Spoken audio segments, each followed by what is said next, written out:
Hey guys, Ed from Paranormal Link, Ohio here, back at it again with another podcast episode. Tonight's podcast episode is going to be awesome, guys.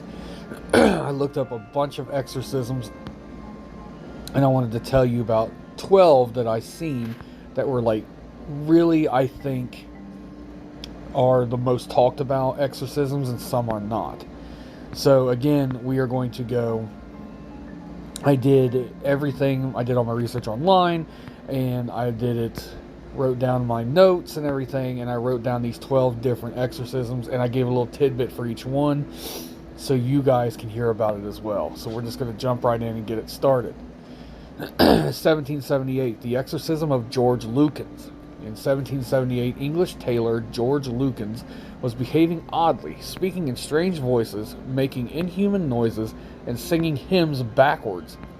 In a ceremony held in Bristol's Temple Church, 7 priests commanded the demons who'd apparently taken over Lukens' soul to leave, once and for all.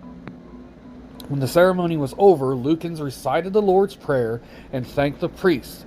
This was one of the few recorded exorcisms with a happy ending for more scares. I'm sorry, guys. 1842, Gottlieb Dittus. In 1842, German villagers noticed strange goings-on at the home of a 28-year-old woman named Gottlieb Dittus.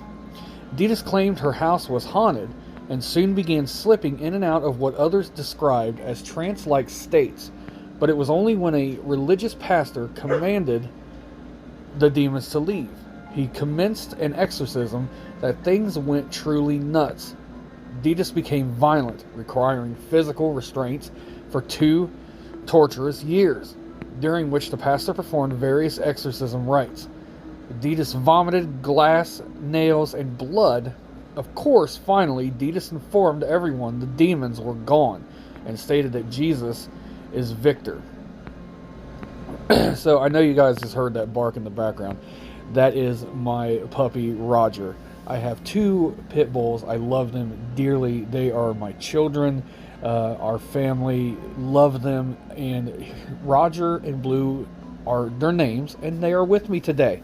So if you hear a bark, it's Roger. And if you see me live on Facebook, then you know who Roger is. Roger is always there. He's like my partner in crime when it comes to this. So let's just continue on. 1906, Clara Germania Cecile. A 16-year-old from South Africa, Clara Cecile, was heard making a pact with the devil and soon began behaving erratically, tearing at her clothes, growling, speaking in tongues, and demonstrating superhuman strength. In 1906 and 1907, 2 priests performed exorcisms on Clara, during which her skin burned when touched by holy water, and her body levitated before 170 witnesses. But after a noxious smell was observed leaving her body, Clara was deemed free of evil. Moving on, 1896, Anna Euclid. Anna Euclid was not her real name, but it's the one people associate with this classic American case of demonic possession. Thanks to the 2016 horror film, The Exorcism of Anna Euclid, the real girl was born in 1882, and her name is unknown. Her father accused her of being possessed by the devil at age 14, after she refused his sexual advances. Sounds like he's possessed by the devil. After several years and 2 lengthy exorcisms, interpreted by foul play, thanks to Anna's lover, a woman named Mina, who practiced black magic and introduced another demonic possession. Anna was freed of her demons in December of 1928. Sorry guys, I paused there. I had to see what Roger was doing. Let me tell you what, man. I love my dogs, and I'm going to take a break from this for a second, because my dogs act like kids. You know, I have kids. I do. I have a young kid, and I have teenagers. But these 2 are the goofiest dogs. They're my goofy kids. You got to watch them, or they're going to get in trouble. You ever notice how, when you got your kids around and your kids got their friends over, and you're like, man, I better watch them because something goofy's going to happen, because it always does. It always happens with these 2. Always. So we are going to move right along. In 1949, we have the famous Roland Doe. This 13-year-old boy, in the records of the case, his name was changed to Roland Doe to protect his privacy. He was mourning the loss of a beloved aunt when he began seeing and hearing strange things. As the possession worsened, Roland began demonstrating violent, superhuman strength. His parents took him to St. Louis in 1949 for a weeks-long exorcism, now known as the St. Louis exorcism. This is a story in which The Exorcist is based. Roland screamed, cursed, and attacked his exorcists until a miracle, according to The Exorcist, finally led Roland out of the trance-like state. The boy simply stated, "He's gone. Find out." That's where he went. He's gone. So Roland gave them the okay and said that the demon was gone. So 1974, Michael Taylor. We have talked about Michael Taylor before. I did a whole podcast episode on him. But when Englishman Michael Taylor, a husband and father of 5, met 21-year-old pastor Marie Robinson, his frequent bouts of depression seemed to ease. In part, Taylor believed it was due to Robinson's ability to exorcise demons plaguing him after Taylor's wife confronted Taylor about a possible affair with Robinson. He physically attacked her. This led to an actual exorcism by 2 ministers and took place on October 5th of 1974. Michael had seizures, spit at and bit the exorcist, and screamed in tongues. The next day, he brutally murdered his wife. He wasn't convicted, however, because of the defense's argument that the exorcism had made him insane. That, guys, you got to check out that whole episode. Now we move on to 1976, Annalise Michel. The Exorcism of Annalise Michel by Felicitas D. Goodman. Goodman relates a tragic story from Germany. It's also the basis of the 2005 horror film The Exorcism of Emily Rose. Like Michael Taylor's exorcism, Annalise's story also ended in murder, only it was Annalise who was murdered. The German woman's demonic possession was actually an undiagnosed brain disorder, possibly epilepsy, schizophrenia, or both. But being a religious young woman, Annalise welcomed exorcism to help cure her after 67 attempts.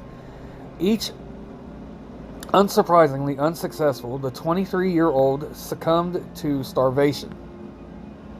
2 of her priests were convicted of homicide. 1990, The Exorcism of Gina. In 1990, Reverend James LaBarre oversaw 3 exorcisms, all sanctioned by the Archbishop of New York, Cardinal John O'Connor. In the Vatican, one of them, the exorcism of a Florida teenager named Gina, was televised by the ABC network in 1991. Newsweek described the ceremony, which was accompanied by medieval-style music, as little more than gratuitous torment of a deeply disturbed young girl. Strapped to a chair, she screamed and barked, much like Roger's doing, unintelligibly, while the Reverend presses a cross into her face and told her supposed demons that if they wanted pain, he'd give it to them. Meaning, of course, the helpless Gina. Ultimately, it was antipsychotic drugs that gave Gina relief. 2003, Terence Cottrell.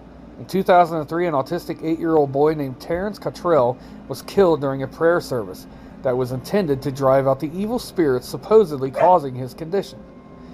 The official cause of death is mechanical asphyxia due to external chest compressions.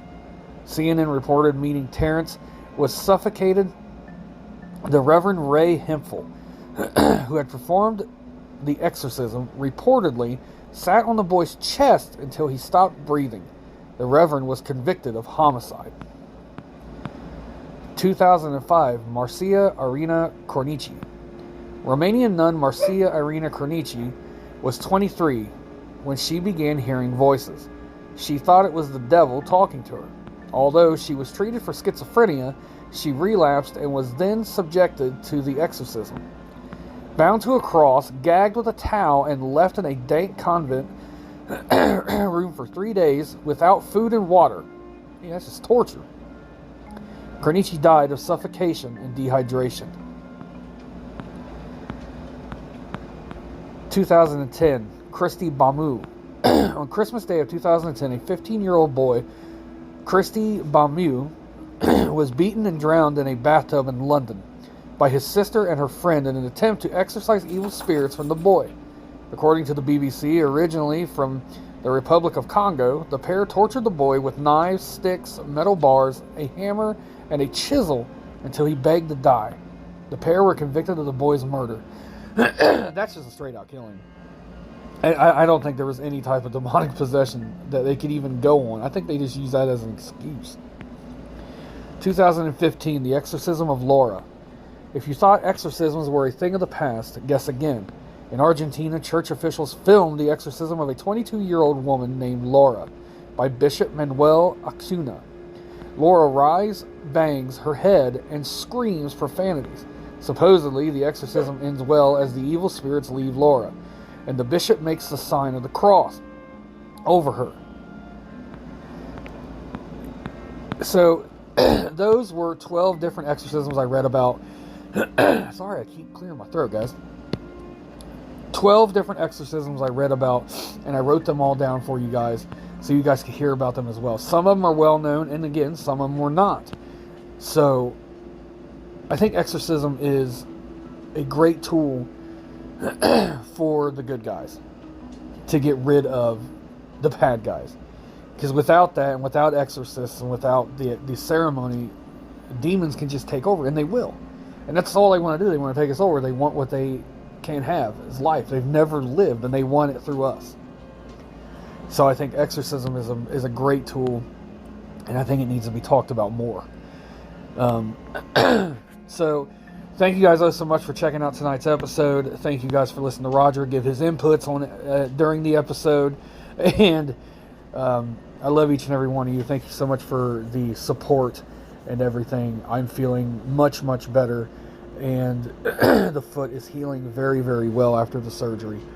So hopefully soon I'll be up and at it again. And I just thank you guys so very much. I know it's been crazy here the past few weeks with everything, but everything seems to be looking up, and I just want to keep creating content for you guys. So thank you guys so much. I hope you guys have a great night, and you will hear from me tomorrow. Thanks. Bye, everyone.